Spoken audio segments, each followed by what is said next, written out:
When I came home and saw what had happened, I couldn't help but scream. All the furniture is gone, even the expensive bed. I usually have a good sense of people's true nature, don't I? My blood boiled when I saw my mother-in-law, Barbara, smiling as she said, "Barbara, did you do this?" "Yes, I had it all removed. I wanted to use it in my house. I had no choice but to do this. I can't stand the fact that you, a useless wife, are living off my son in this fancy apartment.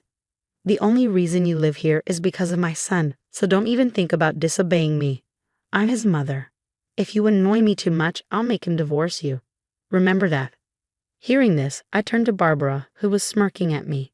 My hands trembled with anger. "What have you done?" "What? This isn't my house, and the furniture wasn't mine either." "Did you what?" "My name is Emily.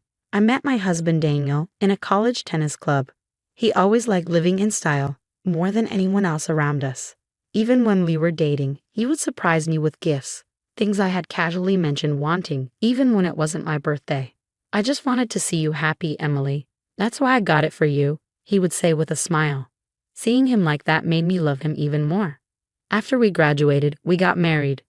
We were the first couple among our friends to have a wedding, and we had a big celebration with them. I was the happiest I had ever been. Daniel and I both had jobs, but after we got married, he asked me to quit. "As your husband, I want to provide for you, Emily. I want you to take care of our home. When I come back from work, I want you to be there to welcome me." Looking back, I think his thinking was a bit old-fashioned, but at the time, I didn't mind. At first, I actually liked the idea of being a full-time wife, so I left my job and focused on our home. I enjoyed cleaning and doing laundry while waiting for Daniel to return every day, but no matter how much I cleaned, our apartment wasn't that big, so I still had a lot of free time. We lived in a small rental apartment. Daniel, who loved luxury, wasn't thrilled about it, but I told him that if he was going to be the only one working, we shouldn't spend too much money, so we chose to stay in our current apartment. Daniel always wore expensive clothes and watches, so I knew this place felt small to him. But to me, it was special because it was our first home together. One evening, Daniel came home as usual, and we were having dinner when he suddenly showed me an ad for an apartment. It was a luxurious place in a fancy neighborhood. The rent was nearly 10 times what we were paying now. I had to admit, the pictures looked amazing, but if we moved there, we wouldn't have enough money left for simple things, like this dinner we were eating. "This place is perfect. Isn't our apartment too small? Let's move," Daniel said. "I understand, but the rent is way too high. I actually like our apartment," I replied. "This place might be fine for storage, but it's not good enough for living," he insisted. "Don't worry about money. Just leave that to me." Our apartment might have been small, but it was still much bigger than a storage unit. Daniel and I had always had different views on money and spending. I had noticed this even when we were dating. Daniel begged me to agree. He really wanted to move. I felt like I had no choice, so I gave in. "Okay, if you really want to, then let's move. Thanks for living here for my sake until now, but I want to help with money too. Can I start working part-time?" I asked. "I can work shifts, so I'll still be home to cook dinner. Besides, I get bored just staying at home." "Okay," he said. Even though Daniel had a good salary, I doubted he could afford that rent all by himself. I had a feeling he had some other source of money, but I couldn't help but worry.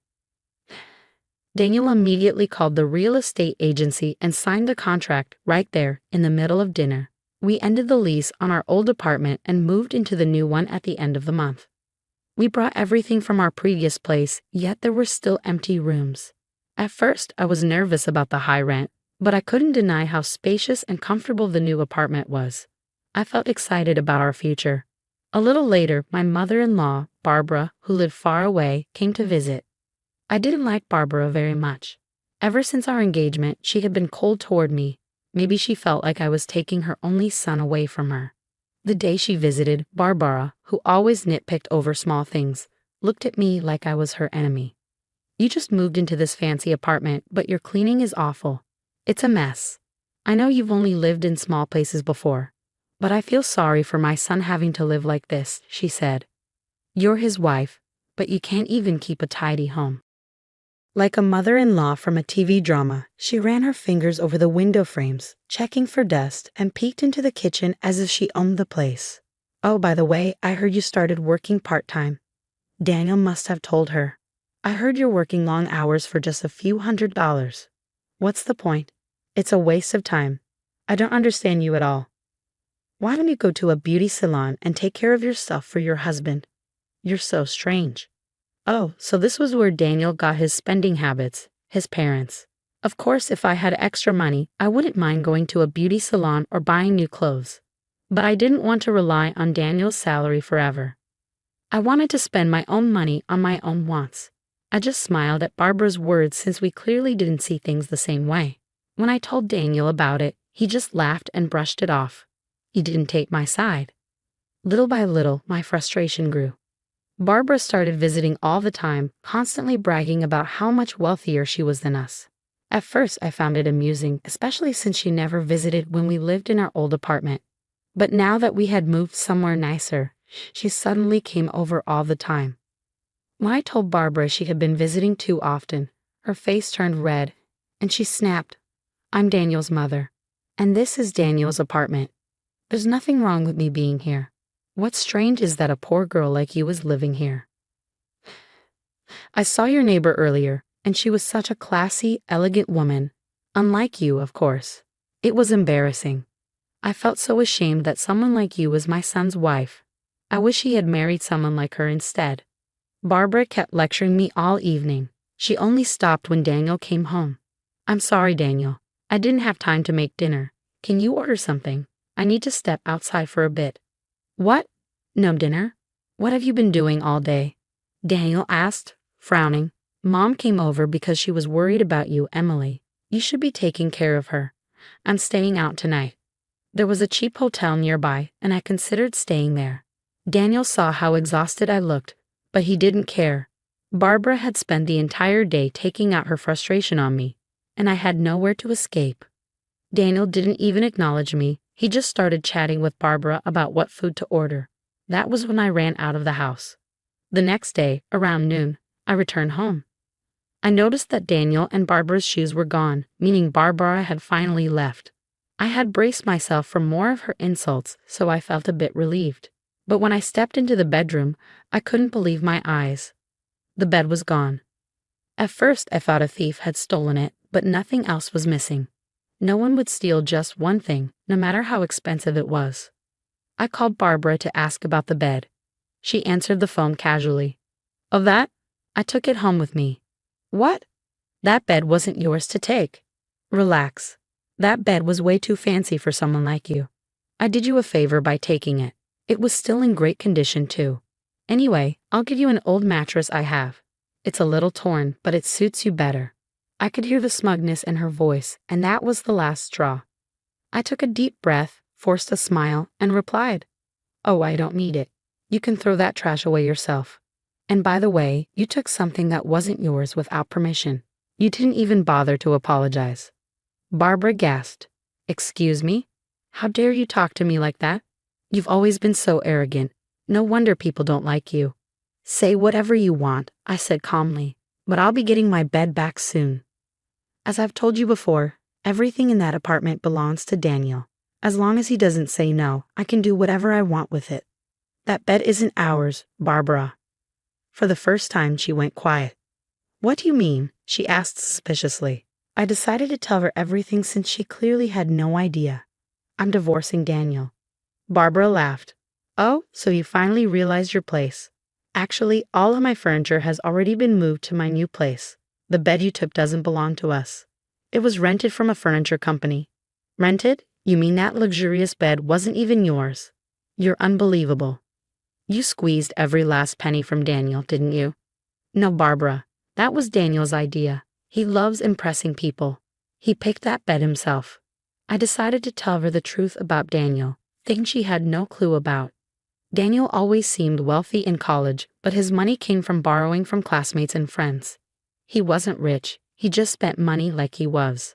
His parents had money, but once he graduated, he had to support himself. Right now, his salary is less than half of what he pays in rent. He still borrows money, and he secretly goes to casinos to gamble. Even so, he keeps spending, trying to look successful. He insisted on having a huge wedding just to impress people and rented a luxury bed to show off his expensive taste. Barbara was silent. For the first time, she had nothing to say. In the end, Daniel was just a man desperately trying to appear successful. The reason he wanted me to quit my job and stay home wasn't for any real reason. It was just to keep up appearances. Yesterday, you mentioned how wonderful our neighbor's wife was, Barbara. Well, that's exactly what Daniel said to me last month. He told me, you should be more like her. If you're not, it will make me look bad.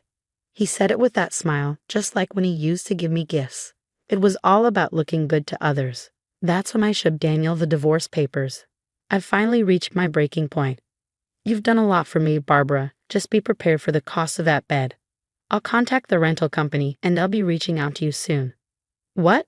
You're blaming me now? Come get it from my place right away. You owe me that much, after all. I'm divorcing Daniel, so you're no longer his mother, Barbara. You're just a stranger to me now. I made it clear to her and let out a sigh of relief.